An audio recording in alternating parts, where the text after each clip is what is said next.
Welcome to the Craft of Coaching podcast, where we dive into what it truly takes to become a skilled, confident life coach.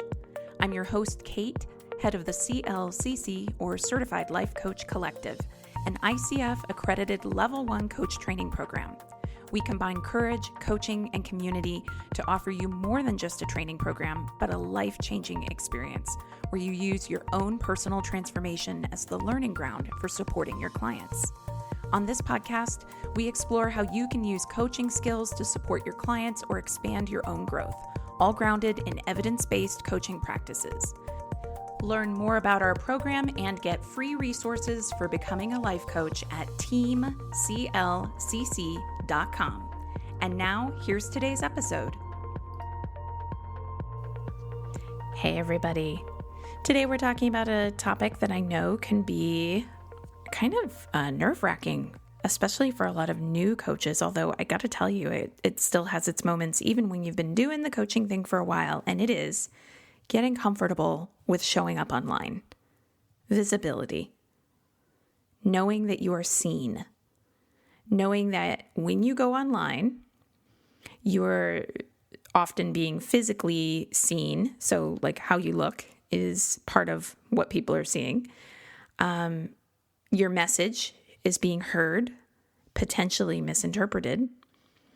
And of course, part of showing up online is hoping that it's not just us showing up, but it's also people responding and saying something back to us. Preferably something like, wow, I loved what you shared. I'd love to hire you as a client. But if not that, then at the very least, we're hoping that there's some kind of resonance with what it is that we're offering. So again, showing up online, that is the name of the name of the game for today. But of course, part of what this conversation has to entail is facing fear. Because getting comfortable with showing up online means facing your fears. So, it's like if you're going, well, showing up online, it's uncomfortable because of how I look.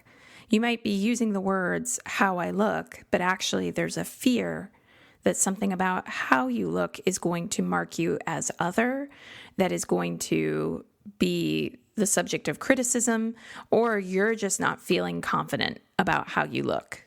There's a fear of rejection behind that. And then we get to, what if my message is misinterpreted? What if I intend to say, hey, everybody, it's a really positive thing if you are exercising and eating more vegetables. And somebody takes that and then makes it into, you're saying that everybody is supposed to be a size 0 and you're just buying into the diet, paradigm. And you're going, no, I'm not. I'm just saying, like, if you're a human being in a body, it's a good thing to get a vegetable and to move. But people are going, no, you meant this other thing. Okay, so fear of being misinterpreted. Let's go another layer there. Also a fear of being rejected. And then we get into, what if I put stuff out there and it's just crickets? I don't get any kind of response whatsoever. And again, I think if we go another layer down, the words you might use would be, well, I just feel kind of dumb when I put a social media post out there and nobody likes it. I don't see any likes. Those are the words that you're using, but actually what's under those words? What's a couple layers down? Fear. There's fear there, a fear that people aren't responding because something about you they don't like, aka it's a fear of rejection. So in many ways, getting comfortable showing up online is your divine opportunity to finally face a fear of rejection. One that is probably, if you look around at the broader scope of your life, that is probably impacting you in more ways than just, how do I show up online? Do I get this, do I choose this Instagram photo or this other one? So let's finally look at that fear of rejection. And I want to break it down today. This is in particular is a podcast episode that I would really recommend that if you're listening in the car, that's totally fine, or on your daily walk, that's great. But it's particularly one that I would say at some point, find some time to sit down with a piece of paper and a pen and listen to this and just give yourself the grace to pause, to write things down, to see if any insights come to you. So here we go. Anytime somebody is wanting to, in essence, deconstruct their fear, which is what I'll be doing during today's episode, what I encourage people to do is to think about how to be really authentic about the actual experience of fear that they're having. This is particularly something I would say to life coaches or anyone with a lot of background in self-help, because there is a hell of a lot of spiritual bypass that personal growth junkies have about fear. They think that if they own the fact that there are parts of them that feel like they're not enough, that this might mean something more about them. Like, oh, I don't want to be a victim. I hear that a lot. Well, I don't want to be a victim. Well, I don't want you to be a victim either. But to me, it seems like you're probably going to keep being a victim if you internally tell yourself that you're not enough, yet cover it over with, well, but I don't want to be a victim. Like in this weird twisty pretzel kind of way. You end up back to being a victim of your own stuff that you're not exactly dealing with. So let's be really real. You be really real with you as you're thinking about each of these things. Don't do the spiritual bypass thing. Don't automatically try to reach for the positive. Just go ahead and be real. Here's what comes up for me. When I think that I'm not enough, when I have a fear of being rejected, I go to a place of. So contemplate that question for a moment. When I have a fear of being rejected, or when I fear that I am not enough in some way, I go to a place of. Write that down. Maybe even pause this and just close your eyes and think about the question. And take as much time as you need to write. And then once you've contemplated that question, you would have a couple things that would be going on. I mean, if you're really going deep into the question, you're going to have some somatic bodily stuff coming up. So you're going to be feeling some sensations. Maybe you feel like crying. Maybe you feel agitated. Maybe you feel tense. Maybe your heart rate goes up. Shoulders could tighten. Palms could get sweaty. Maybe you actually were like, I don't even want to do this exercise right now. And maybe you just kind of decided to skip it. Which is a common fear response too. So notice the stuff coming up in your body. Notice the stuff that your brain is saying. And especially if you were writing things down, you probably have a list of what your own inner dialogue actually sounds like. Why do you always do this? You should believe in yourself more. I have a real fear that it's all been done already and better than I could ever do it. How am I ever going to do what they do? All kinds of stuff. So fear says a lot of different things. So you've got what you feel in your body, the somatic. And now I'm saying, what is it that your fear, that internal voice of fear, is actually saying to you? Now, those two pieces, when we try to shut them down, it's very counterproductive. And for those of you who don't know, I have a whole book I wrote on this. It's called The Courage Habit. I did a bunch of research for this book, and I am totally an unabashed and proud and avowed research nerd. Scholar.google.com, baby. It's so sexy when there's a new research study that comes out about behavioral science. I am here for that. So a little bit about me. The Courage Habit, when I was researching that book in more detail, one of the big things that just struck me was that I could find no research that indicated that sort of yelling at yourself until your fear went away was an effective strategy for not feeling fear or anxiety or sadness or any of the negative emotions that we tend to associate with being afraid. So if a strategy isn't effective, let's stop doing it. So yelling at yourself to no longer be afraid, trying to talk yourself out of being afraid, trying to slap an affirmation on it until you're no longer afraid. If those strategies worked, if they were actually effective long-term strategies that would leave you grounded and happy and healthy and whole, if they worked, you wouldn't have any issues with getting comfortable showing up online. So there's something here about trying to push away fear that we have to acknowledge. So guess what? As you get comfortable showing up online, none of what I'm saying today is here's how you don't feel afraid. I'm saying you're going to have to feel afraid. And the good news is you're going to see pretty quickly that it won't define you, that it doesn't really matter, and that the more that you do it, the more confident you end up feeling.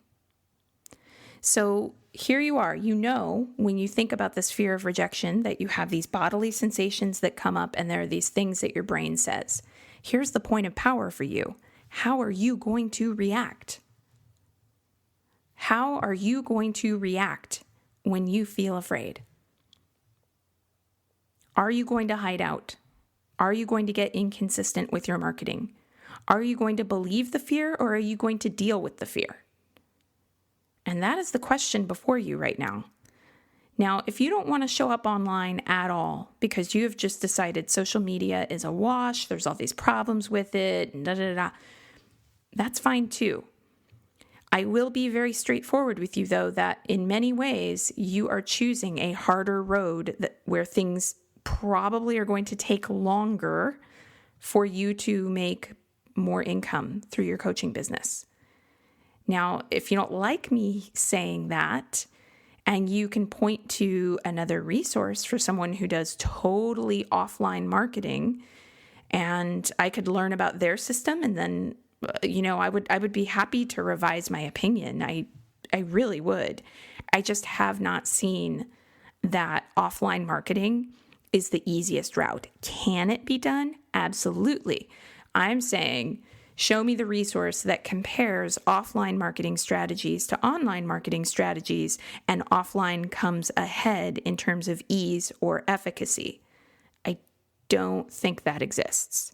I think it's pretty clear that these days, having a website and a social media presence, it's like having a business card in the 80s. If you showed up at a networking event and you did not have a business card, it was like, well, why are you even here? Because nobody's going to memorize your phone number. And that's the only way that people are going to be able to get a hold of you to give you business. It's very much become a landscape where that is also true. You've got to have some kind of online presence, and you've got to have some kind of social vehicle for people to show up again and again. The reason to be on social media is not just to be like a wonk with a bullhorn talking at people. The reason to show up on social media is that it's the new networking meeting. The reason to show up on social media is that nobody is waking up in the morning and just randomly opening up Google Chrome and going, I don't know, maybe I'll just kind of like search a little bit today for somebody who has a business who's totally offline and has no website or social media. And be like, what? It's just completely backwards. You have to have something that is in a space that people can show up for. So avoiding that entirely because you are not comfortable showing up online shortchanges you and what's possible for your business. And in my opinion, the bigger issue is that it really shortchanges all the people you could be helping. So getting comfortable showing up online, you've got to deal with the fear that you feel about what that means. So you have these sensations that come up predictably when you feel afraid. What are those? And if my questions a moment ago about, those somatic responses in the body didn't immediately jog your memory or come up with anything, then pause this and really think about, okay, what do I feel when I think about really showing up very visibly online? This is me, this is who I am, and this is what I think. And I'm going to do that regardless of how I look, regardless of how my message might be misinterpreted, and regardless of whether or not anybody else is feeding me praise in the form of likes or any other feedback. And when you've thought about somatically what comes up for you, think about the voices in your head, the fear-based voices of the critic. And instead of trying to tell that critic to shut up, man, oh man, if you are still telling your critic or advising your clients to tell your critic to shut up, I got to tell you, stop it. Stop it. Because it's not helpful. It isn't effective. And in fact, it just reinforces patterns of self-abuse. When you beat up on your critic, you reinforce a pattern of beating up on yourself because your critic is a wounded, scared, afraid part of who you are. And if it is a wound, yelling at it is not helpful. That doesn't heal a wound. If you talk to yourself or your critic in any way that you wouldn't like someone else talking to you, guess what you're practicing? So your critic is telling you certain things. And so now you got to look at those things. Pause this if necessary. Write down all the things that your critic tells you about what would happen if you showed up online and you were rejected in some way based on how you look, or if your message was misinterpreted, or if you got no response whatsoever. Write down the honesty of what your critic would say. Pause this if you need to, and then come back and we'll talk about what you do with that. Okay, so when you have a good idea of what the somatic feelings are, when you contemplate really showing up visibly online and what your fear says, it's time to deal with the somatics in the body. Fear is not logical, it is primal, it is a wound, it is energy, and it needs discharge. So you discharge fear like you discharge stress. You could exercise, you could meditate, you could scream into a pillow, you could cry, but just be really real, like, okay, I've got this fear and I need to process it and discharge it somatically. And then when you're thinking about the voices of fear, these fear-based voices, reframing. You got to listen without attachment. So listen to what the fear is saying, but don't attach to it as if it's truth. And reframe what the fear is saying. So as a for instance, if your fear is telling you, and man, oh man, oh man, this is one that I know hits so many people so hard, you're too fat. The FAT word, which I know, I got it. It is totally steeped in diet culture and the more work that all of us are doing to really call out the places in which we need to love our bodies as they are. We need to respect the unique health choices of every single individual, that we all come in all shapes, sizes, and appearances. Got it. I understand. And I meet a lot of coaches who, instead of dealing with the fact that they actually do have a fear of being criticized over their weight, they hustle over to, well, I just got to love my body as it is. I want you to love your body as it is. Let this be clear. And if the actual fear that you have is a fear that you will be judged based on your weight, deal with the fear. So if your fear is that someone is going to call you fat, then, and if your own internalized critic, by the way, is telling you that you are overweight or that something is wrong with your shape, size, or appearance, you need to reframe that. Now, I do not mean that you reframe by just like throwing glitter in the air and just going, it's totally fine. It's going to be great. Everybody's just going to love me as I am. I'm sure it won't be a problem. That's like kind of denial. How about, you know what? I have a fear that someone will criticize me based on my weight. And if that happens, what I know to be true about myself is that I will not give that person more of my attention. Now, is that going to be challenging? Of course it could be.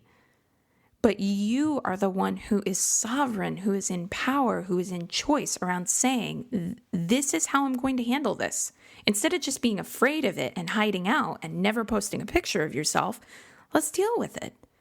Let's actually look at what's going on here and go, okay, if that happens, here's how I'm going to reframe a negative criticism about my appearance. So again, if you need to, pause this and actually take one sentence that your critic might have brought up of a possible critique of your appearance and reframe it. And then take the next sentence and reframe it, and then take the next. And now I'm going to talk about misinterpreted messages. So the misinterpreted messages, the fear of rejection, that you will say one thing and that then someone else will come along and totally misinterpret what you're saying. I get that fear. And so here's what I would offer to you. First of all, this is the call for you to put plenty of thought into what it is that you're about to say.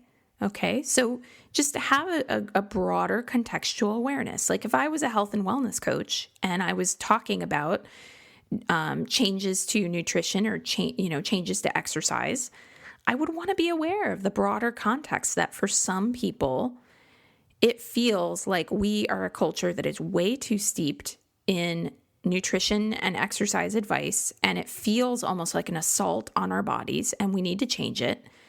And I would just go, okay, so with that awareness, how can I be sensitive to that?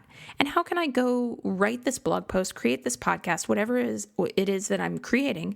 How can I bring my awareness of that broader context into this? Why don't I just go ahead and say, hey, everybody, I am not at all talking about exercise and nutrition from a place of you have to change your body. I'm literally just talking like your cellular health is better when you get some movement and you get a vegetable. That's it. I promise. The other piece that I would say you could bring into this that would be helpful for a reframe would be a willingness to be wrong. It's like, think about that for a minute. Do you reject people because they are wrong? Or do you reject people because when they make a mistake or you believe that they're wrong, they are completely unwilling to take into account an alternative perspective? Personally, I'm definitely in the latter camp. When someone's wrong, if they're open to hearing, in my estimation, of course, in my esteemed estimation, but if I perceive someone as being wrong and I point that out to them, then really all I'm looking for is that they have considered my perspective. Not everyone has to agree with me for me to feel relational and connected, but just did they consider my perspective? Was it something that they were willing to take into account? Or am I looking at the way they're framing things and I think something's wrong with that and I'm trying to share that with them and they're just kind of like, whatever. Well, the whatever is the thing that is going to have me go, okay, I don't want to be in that person's space anymore. But a willingness to consider that interpretation, an alternate interpretation, that has me go, okay, I respect you. Thank you. I appreciate that. And I have definitely been misinterpreted before when I've put a message out, and that has shown up in comments that sounded agitated or emails that sounded agitated. And when that happens, I mean, my aim is really to like, okay, how do I let this person know that I hear what they're bringing to me? I'm going to consider it. I might change my perspective because they brought it to me. And I might be grateful that they brought it to me. I might need a little time to figure that out. Often it is hard for people when they are first given an alternative view to just go, oh, okay, I'll just go over there. Got it. But I will consider it. And so as you're thinking about what your fear tells you about what if people misinterpret your message, what if people don't like what you have to say, as you're thinking about the things that the voice of fear tells you, put into some reframes, create some reframes on a piece of paper is ideal, where you actually speak to the fear the way you plan to speak to other people. So if the fear is basically saying, people are just going to think that that's such a stupid thing to say, if that's what the voice of fear says, then a reframe could be,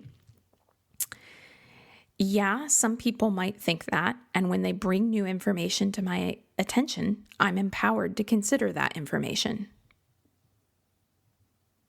So again, you are the one who is sovereign over your own mind. You are the one who gets to pay attention to, or not, what people are saying and how you want to handle it.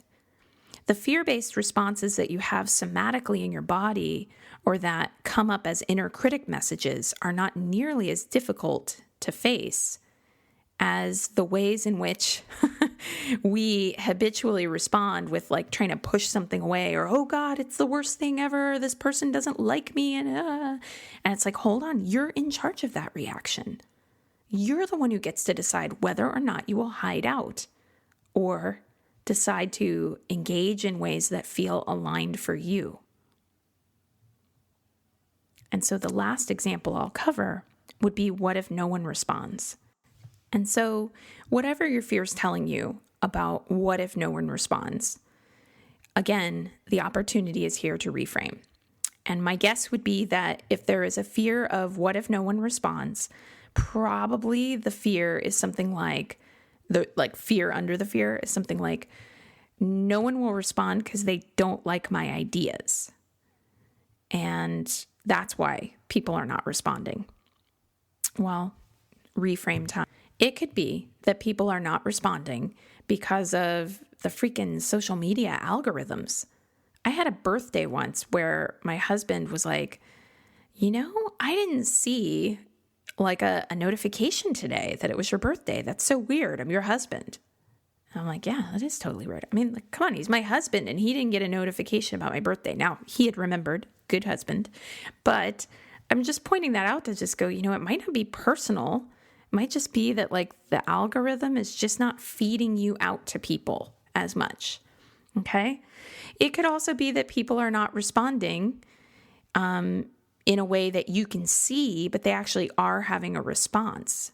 So it could be that maybe they didn't like or share the post, but maybe they really contemplated it and took it into your day. So the reframes that you are invited into are really about not making it mean something if people don't show you this highly visible answer to what you're putting out there.